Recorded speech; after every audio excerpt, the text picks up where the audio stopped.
Mesdames, Messieurs, bonjour et bienvenue à cette édition d'information consacrée à l'actualité gabonaise. Le président gabonais Ali Bongo Ondimba a pris part lundi à la cérémonie d'inauguration du 51e salon aéronautique du Bourget près de Paris en France. Le chef de l'exécutif gabonais répondait ainsi à l'invitation de son homologue français François Hollande. Ali Bongo Ondimba a pu suivre la démonstration aérienne organisée pour la circonstance, mettant en exergue les dernières constructions de l'industrie aéronautique militaire et civile de la France. Il a pu apprécier également l'évolution des derniers nés de l'industrie aéronautique et de l'espace, notamment les aéronefs actuellement engagés dans la guerre contre le terrorisme au Sahel. La police gabonaise est en deuil. Le général Timothée Abili s'en est allé ce mercredi 17 juin aux environs de 7 heures à Libreville. Victime d'un malaise, hier autour de 4 heures du matin, il a été interné à la clinique Chambrier où il est finalement mort ce matin d'un problème de tension artérielle, a indiqué un officier de la police nationale. Troisième personnalité de la police gabonaise, le général Timothée Abili a été nommé le 1er avril dernier adjoint au commandant en chef des forces de police nationale en charge de l'organisation et des personnels, poste qu'il occupait déjà depuis février 2012. Au sein de la police, l'homme était connu pour sa grande simplicité.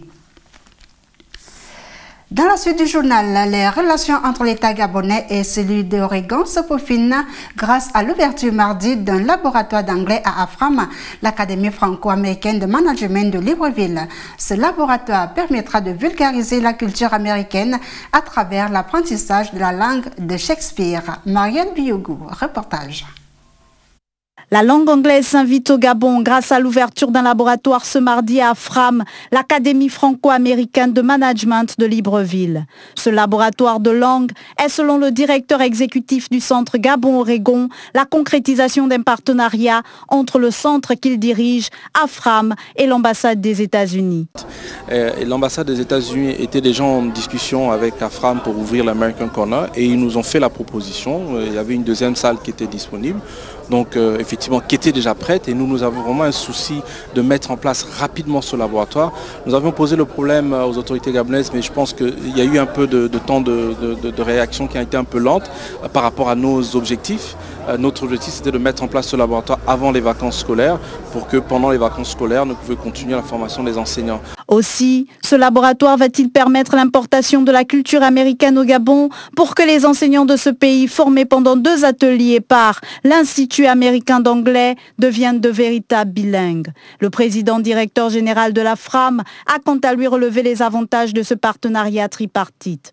Il est bien évident que quand l'Université de l'Oregon vient s'installer au niveau de la FRAM, en l'occurrence installe son laboratoire, il participe déjà, cela participe à notre stratégie d'offrir aux étudiants des formations aux standards internationaux. Cette plateforme va en outre permettre la réalisation des fonds documentaires numériques et des téléconférences avec les apports technologiques de l'American Corner.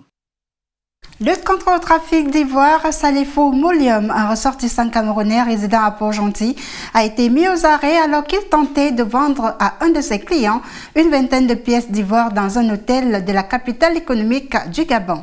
Un reportage. Le trafiquant d'ivoire avait en sa possession 5 pointes et 19 morceaux pour faire des seaux chinois.